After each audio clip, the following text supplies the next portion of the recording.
The theme that I see in your book with almost everybody is the rejections. Everybody faced so many rejections, but the difference is that they kept going and they had this blind faith in their future success. I found it really powerful that they had no doubt that there will be a way that they will get ahead. There's a few things that every subject in the book has in common, but I would say the most important one is resilience. I think that is really the key to success in life. Everybody encounters some obstacles. The big question is, how are you going to react when you encounter an obstacle, as you inevitably will? And everybody in my book did what they had to do to get over this obstacle. Sometimes what you have to do is look at the obstacle and say, all right, that taught me a lesson. I'm going to change course. Another time you might say, all right, that didn't work. I'm going to try again. I'm going to keep trying, staying on the same course and keep trying. But whatever it is, they didn't give up.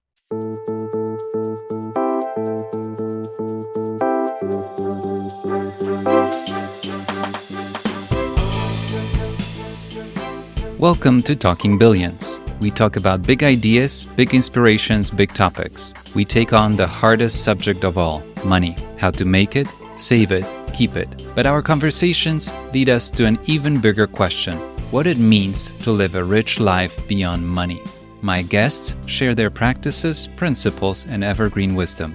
I'm your host, Bogumil Baranowski, author, TEDx speaker, investor, and a founding partner of Segal Associates, a boutique investment firm founded in New York City. Join me on this quest to unearth the wisdom of the ages. My guest today is Gillian Zoe Segal. She's the author of Getting There, a book of mentors, and New York characters. She received a Bachelor of Arts from the University of Michigan and a law degree from Benjamin and Cardozo School of Law. We talk about her book, Getting There, and we explore the stories of many successful people featured in the book. We discuss some of the themes and lessons from their experience. We start with Gillian's own childhood and upbringing. Gillian shares how none of the characters featured in her book had a smooth and steady ride to the top. She shares the story of young Warren Buffett and his fear of public speaking, and tells us how he managed to overcome it. We learn how the mentors in Gillian's book had a blind faith in the future success despite countless rejections. We hear about the importance of treating everyone with respect. Gillian shares a lesson from Sarah Blakely, the billionaire founder of Spanx, and she tells us how it helps to protect and nurture new ideas. We talk about how great schools and degrees are not an indispensable ingredient to success, and how getting fired might have helped many of the heroes in the book succeed. We discuss the dead ends, plateaus, and even rock bottoms in the lives of the many accomplished people featured in Gillian's book. Stay tuned until the end if you're curious to know what a big wave surfer can teach us about goals and more. I had a lovely time chatting with Gillian and learning more about many people we all admire. Her book introduces them from a whole new perspective. I think there might be a lesson there or two for all of us. I certainly found some valuable takeaways for myself. Please help me welcome Gillian Zoe Segal. Hello, dear listener. I have a small favor to ask. If you're enjoying the show, please follow, subscribe, and most of all, share with everyone that would like it too. It's all word-of-mouth marketing. It's all up to your fingertips to make a small contribution and become an important part of the success of the show. Thank you. Hello, Gillian. How are you? Nice to see you again. Nice to see you. Thank you so much for having me. Well, we keep running into each other. We met in New York at Jake Taylor's dinner a while ago. I want to say 6, 7, maybe 8 years ago. And we just had a chance to catch up in Switzerland at Guy Spears Value X. So I'm excited to have you here and talk about your book, Getting There, a book of mentors. Before we start talking about successful people, I always like to ask my guests about their own experience, about their own upbringing and childhood. And I'm curious how that shaped your interests and how that led to this particular book, if you don't mind sharing. I grew up originally in Montreal for the first 8 years, and then I moved to New York City. The mood in my family was that careers were about making a lot of money. What you liked to do didn't play into it. And I think because of that, I felt a little lost about who I was and what I really liked. I just was thinking, how can I make money? And I would look at people all the time and wonder, how did they get on their career path? How did they figure that out? It's a long story, but I finally got to the point. I mean, I can tell you the story is that I went to law school and then I started working in a family business. And at one point I thought, you know what, I'm just not happy. I would look at other people and think, how did she get into that field? And how did he figure that out? And I'd also think, what makes some people so successful and other people aren't? Why do some people just sort of quit and fall off their path and others just keep going? What are these secrets out there? So I decided to do a book. Before that, I skipped a little bit, but before that, I had done another book, which was a photography book called New York Characters. Where that was more about my photography. And getting there, this book is a lot more about the text and the wisdom. Since you mentioned it, tell me about New York. What was it like to run around New York and take pictures of real New Yorkers? What was the experience like? Since we both spend a lot of our lives in New York, I'm curious what it was like. Were they open to you telling their story? Well, so basically, New York Characters, the theory behind that book was what makes New York such an amazing city isn't the theaters and the restaurants and the architecture, but it's the people who give the city its flavor. I went around the entire city, all the boroughs, and I found people who were famous in their own little subculture, and I photographed them and I interviewed them. So that book had one portrait of them and then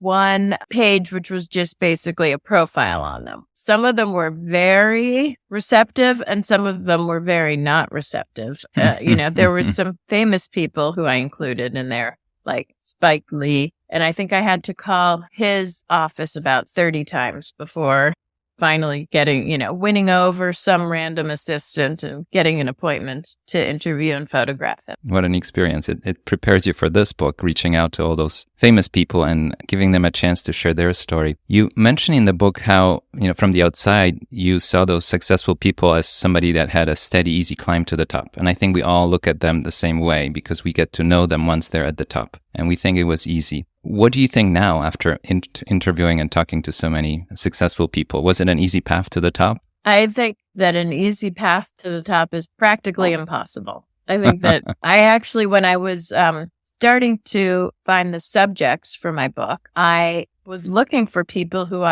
had a good story. And then I realized, you know what, I just need to look for people who I admire. Because if I can get them to open up, everybody has a good story. That's just life. It hits you over the head repeatedly. And it is just so easy to look at it. The grass is always greener on the other side of the road. You look at everyone else and imagine that they didn't have such big obstacles. Or if they did encounter an obstacle, it didn't throw them like it throws you. It doesn't depress them. It doesn't, but that's not true. It's a hard, slow climb to the top with a lot of obstacles in the way. Yes. I have a lot of questions about some themes that repeat in the book, and I want to single out some of the mentors that you mention in the book. And since a lot of the listeners follow Warren Buffett, you talk to Warren Buffett.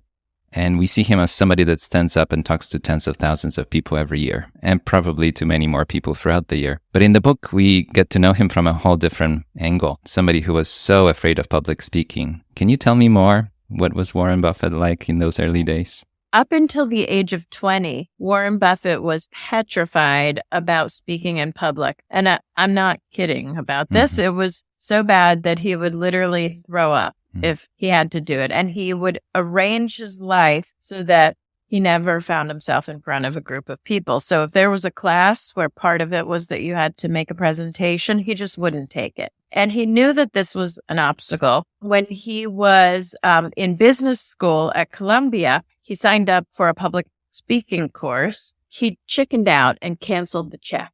And then when he got back to Omaha, he saw another ad in the paper for a public speaking course and said, all right, I have to do this.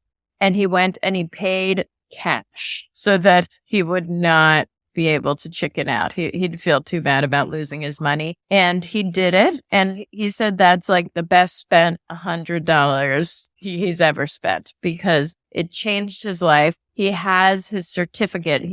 It was the Dale Carnegie Public Speaking School, and he has that certificate on his wall. And he does not have his business school certificate or his college, graduation diplomas on the wall, just that little certificate from Dale Carnegie. It didn't stop him. He It found a way didn't stop him. And then he didn't want to stop. So he took a job teaching at the University of Omaha to keep himself in practice of being in front of people. And now, I mean, you go to his meetings. He's amazing. He has absolutely no trouble talking in front of anyone. Wow. Well, I wonder if that's a common thing for a lot of successful people, that they had to overcome being on stage and getting the kind of attention. And he realized so early on that that's something he has to overcome. The theme that I see in your book with almost everybody is the rejections. Everybody faced so many rejections, but the difference is, and you pointed it out earlier, that they kept going. And they had this blind faith in their future success. Could you tell me more? I found it really powerful that they had no doubt that there will be a way that they will get ahead. There's a few things that every subject in the book has in common, but I would say the most important one is resilience. And I think that is really the key to success in life. So as we discussed before, everybody encounters some obstacles. And the big question is, how are you going to react when you encounter an obstacle, as you inevitably will? And everybody in my book did what they had to do to get over this obstacle. Sometimes what you have to do is look at the obstacle and say, all right, that taught me a lesson. I'm going to change course. Another time you might say, all right, that didn't work. I'm going to try again. Going to keep trying, staying on the same course and keep trying. But whatever it is, they didn't give up. That's the biggest difference. Yes. You never really give up. You mentioned Michael Bloomberg in the book, and he says a lot of different things about his career and starting a business, and it's a very familiar name. We all know quite a bit about him, but he mentioned something that really caught my attention, how he treats other people. Walking into the building, he would shake hands with the security people at the door. Is it one of the secrets to success? As you're going and climbing, you remember other people and you treat them with respect. I found it really touching and refreshing and special. I have two things to say. One is in the business, department, and the other is just life in general. So it is a smart thing to do. People like to be noticed. And if you make a person feel good about themselves, it'll benefit you. So there's a selfish reason why you would want to be nice to people, because it'll sort of get them on your team. But forgetting about your own benefit, that's just a really good way to go through life. Very much so. To be respectful and nice to people. And don't you want people to treat you that way? And Warren Buffett actually says something that I love, and it's a really important thing, I think, to remember about habits. He says, and this isn't his quote, he's quoting someone else. It's a famous quote, but the chains of habit are too light to feel until they're too heavy to be broken. So why not get in good habits? So just get in the good habit of being respectful and nice to people. And sometimes it'll come back to benefit you. I like that. I think it's a good lesson for everybody, to just treat others in a kind way. Sarah Blakely, the founder of Spanx, shares in your book something really interesting about a new idea when it's the most vulnerable. And I found it really interesting because when a new idea comes to our head, we usually like to share it with everybody. And we usually share it with the people that are closest to us. And she mentions how maybe it's the time to be very careful who you share it with. Let that idea mature. I found it really interesting because entrepreneurs and successful people will have all those little ideas. We all do. Can you talk more about nourishing and nurturing that little idea before it's attacked by the outside world? Yes. In her case, she had the idea for Spanx and she worked on it for an entire year before telling anyone about it. And the reason for this is because she said, when she finally did tell people about it, they said, I don't know if that's a good idea. If it's such a good idea, won't the big guys come and, copy you and put you out of business? And they were trying to protect her But she was already so far along down her path and had put so much into it that she didn't give up. But she thinks that if she had told people when it was just an idea and she wasn't invested in it, she would have been deterred by what people were saying. And her friends and family were saying things for her own benefit. They didn't want her to waste her time on something that they didn't really understand and thought might be a dead end. That is why she says it's a good idea to keep your new idea a secret until you're really invested in it, because that way you won't be swayed. But I'm going to give you another argument. I've heard people say that they did something because they said it out loud and wanted to then follow through. And you could think about that in life. Like if you say, I'm not going to eat dessert for a week, you say that to your wife. And then it'll maybe help you follow through on that because you made a declaration, a public declaration, and you want to prove that you're going to follow through. I think it depends on what your idea is. Sometimes it can be a good idea to declare something. In the second case, it comes with some accountability. Exactly. Somebody else knows. But it is very true that those younger ideas, new ideas, and I think a lot of the founders whose stories you share and that I know of, they all had this early stage when pretty much everybody told them it's a bad idea. Mm-hmm. And to be able to hear it from industry experts and people older and wiser in many ways, I think it takes a lot to keep going. So a nice balance between sharing it with the right people and keeping it still a little bit in hiding until it's mature enough so that you have the conviction to go through with it. I think there's a lesson there for everybody. I like that. A lot of the mentors you write about, they got fired at some point. And that led to a shift, an awakening sometimes, but a change of direction. Can you talk more about it? It's getting fired is not a pleasant experience, and it's hard to see it as a glass half full. But in this case... Yes, well, this goes back to resilience. And get fired, what is that going to teach you? Does that teach you that you want to keep moving forward on the same path or sort of switch your path a little bit? So in some cases, getting fired taught a person that they need to shift and do something that they love. For example, Jillian Michaels, who is a fitness expert, she always loved being a trainer and promoting health, but she didn't think that was a real job, and she wanted to be in the entertainment industry. She was living in Los Angeles, and she ended up having a job in the entertainment industry, and she got fired. And that sort of had made her stop and think, what do I really want to do? She just decided to follow her dream. And I think one lesson that I've learned in my book is that if you're doing something you love, you can start thinking out of the box and be entrepreneurial in any department. Mm-hmm. So, you don't need to be just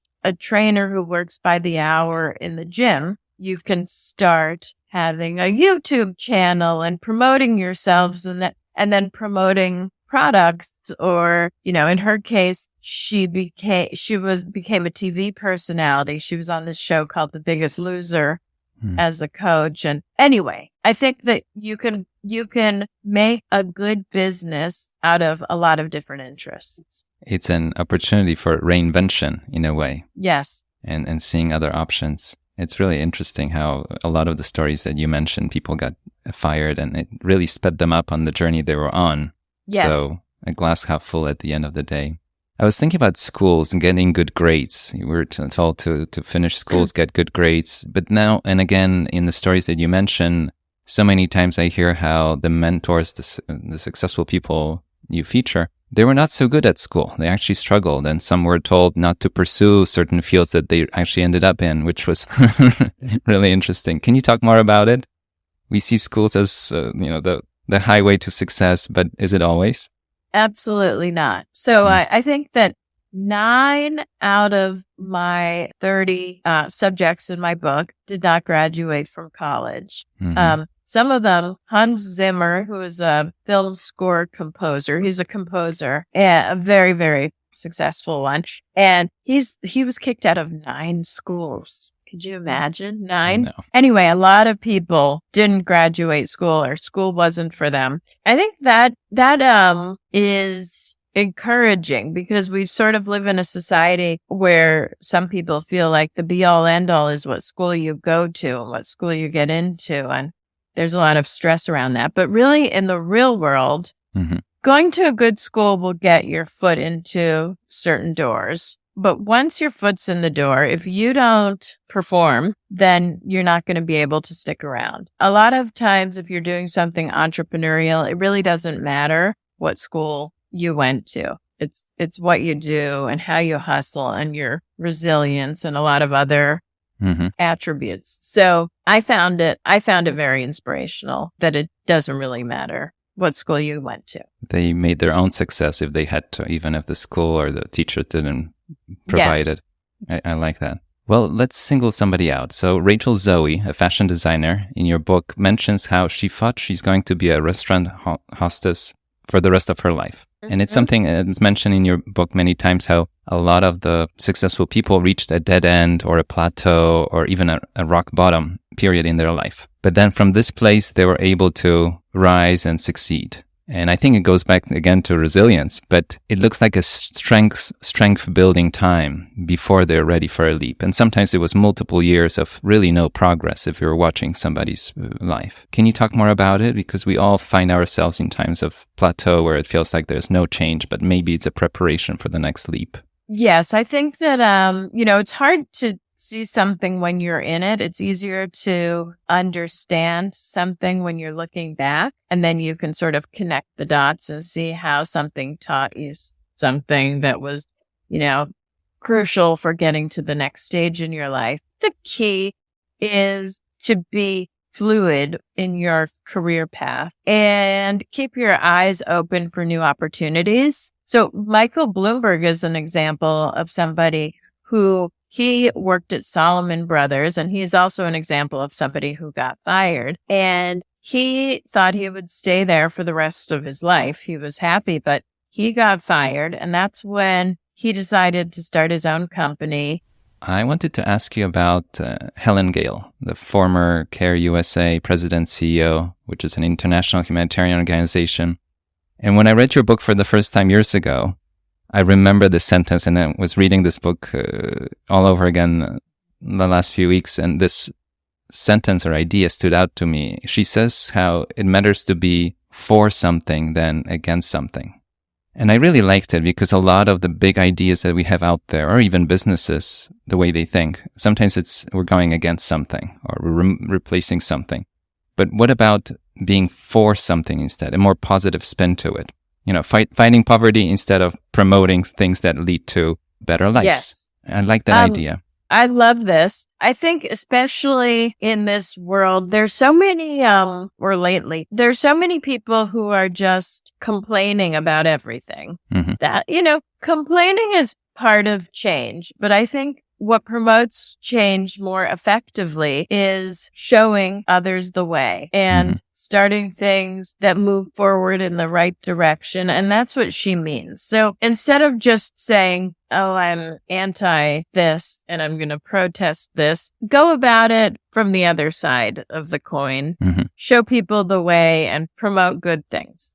What would you like to happen? Exactly. Yeah. What would you like to happen? I like that. Don't leave it to everyone's imagination how to fix things. Just show them how to fix it and move forward in that direction. I like that. Well, you might know that I picked up surfing the last 2-3 years, and you have exciting. Very exciting. Are you a surfer? I'm not. I know that you ski. I saw the movie Jaws when I was young, and it ruined it for me. No.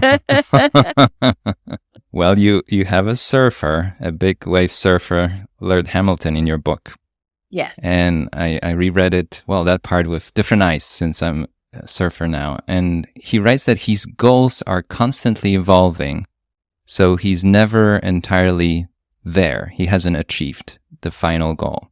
And I felt it was really interesting because it's a bit of a play on the title of the book, Getting There. But once you get there, you realize there are more things to pursue, right? It's a journey. Can you talk more about those evolving goals in the paths of the people that you talk to, that it's not really one goal and they keep on reinventing themselves? One component of happiness, no matter who you are, no matter what stage of life you're at, is to be working towards something.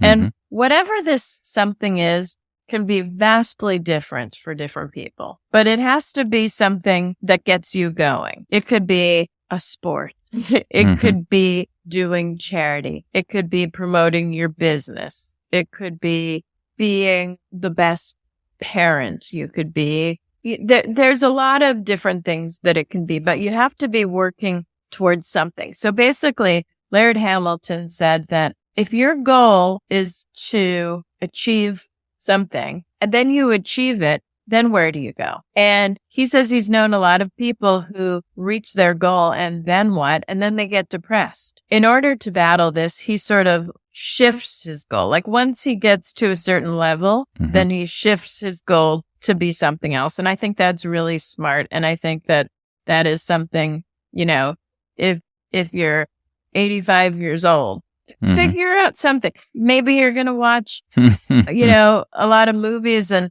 learn Italian or something, but work towards something. I think that we're animals, and I think that's an important component, and I think evolution sort of agrees with that. I don't know why, but it made me think of flights to the moon.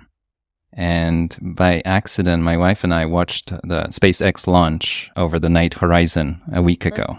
And we were not sure what we were watching until we found out at home what it was. And it was remarkable to see the rocket leave the Earth to space.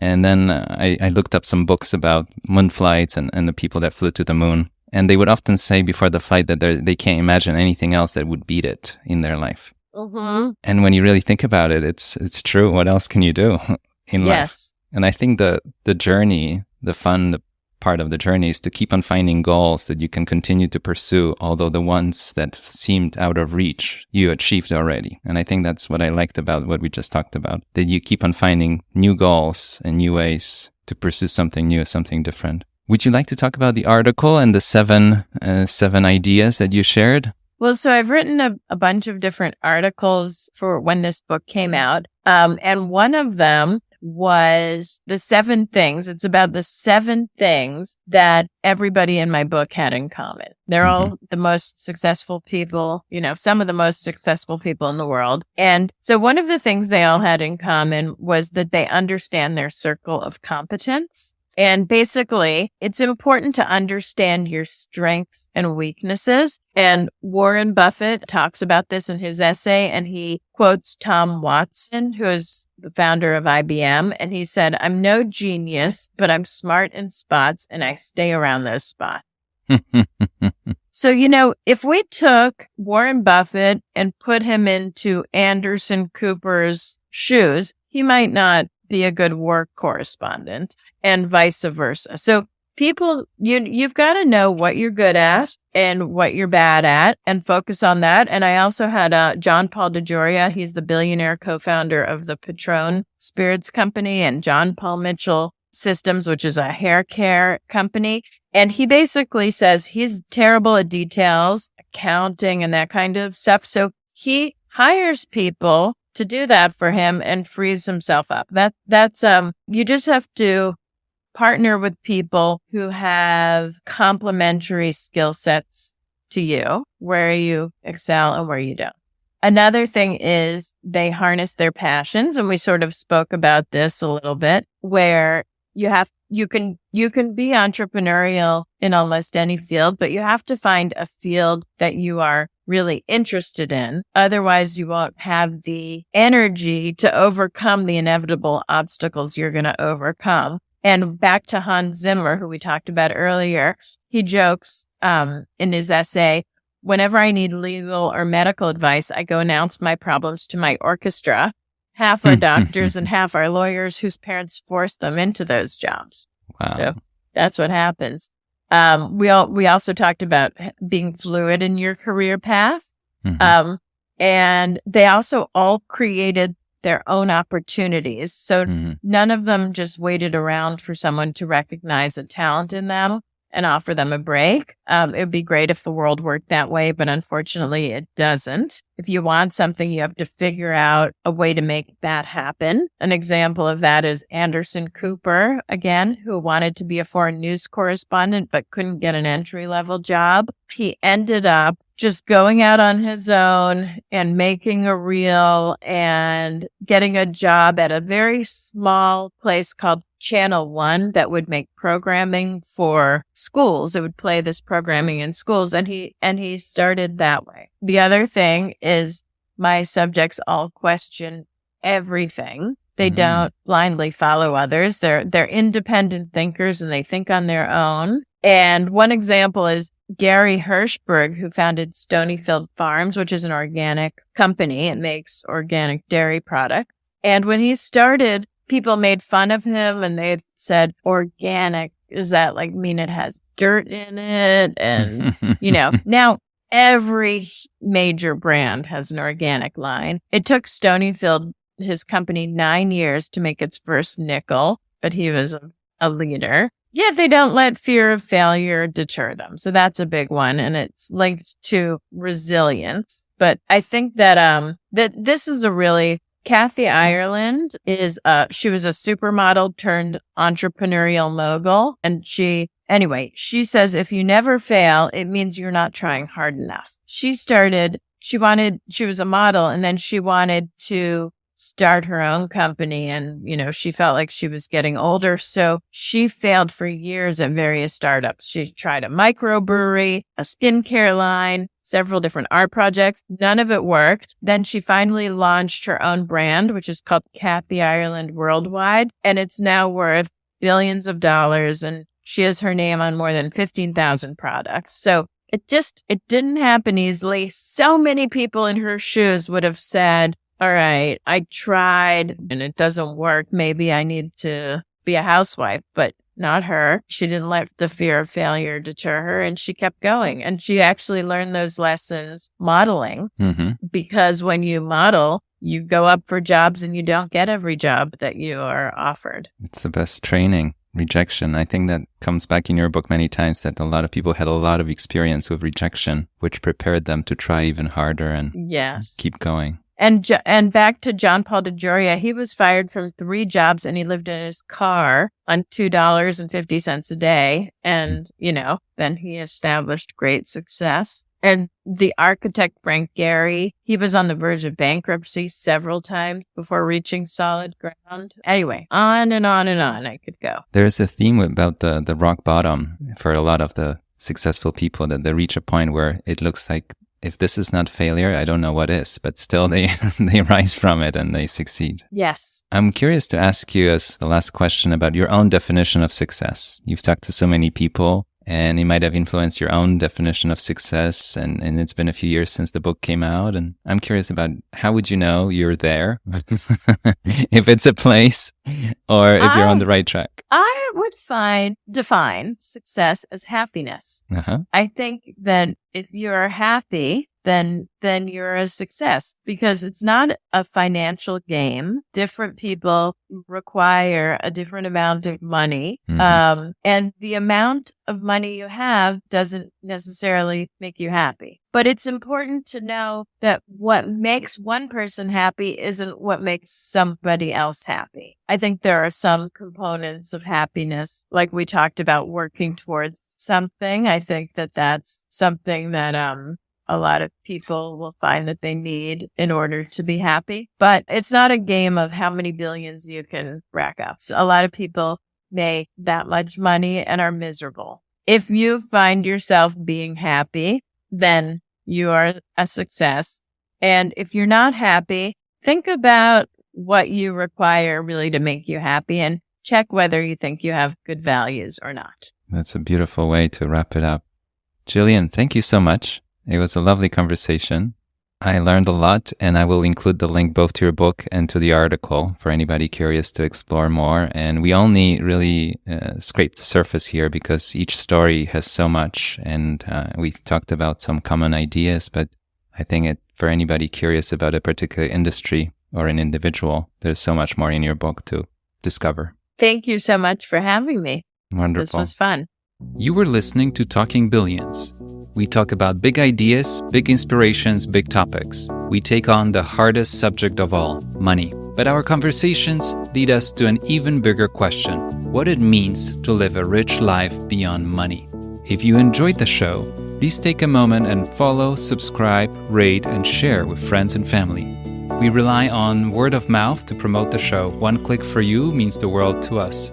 Thank you. Until next time, your host, Bogumil Baranowski. The content of this podcast is for general informational purposes only, and so are the opinions of members of Segal Associates, a registered investment advisor, and guests of the show. This podcast does not constitute a recommendation to buy or sell any specific security or financial instruments, or provide investment advice or service. Past performance is not indicative of future results. More information on Segal Associates is available in its Form ADV disclosure documents available at advisorinfo.sec.gov.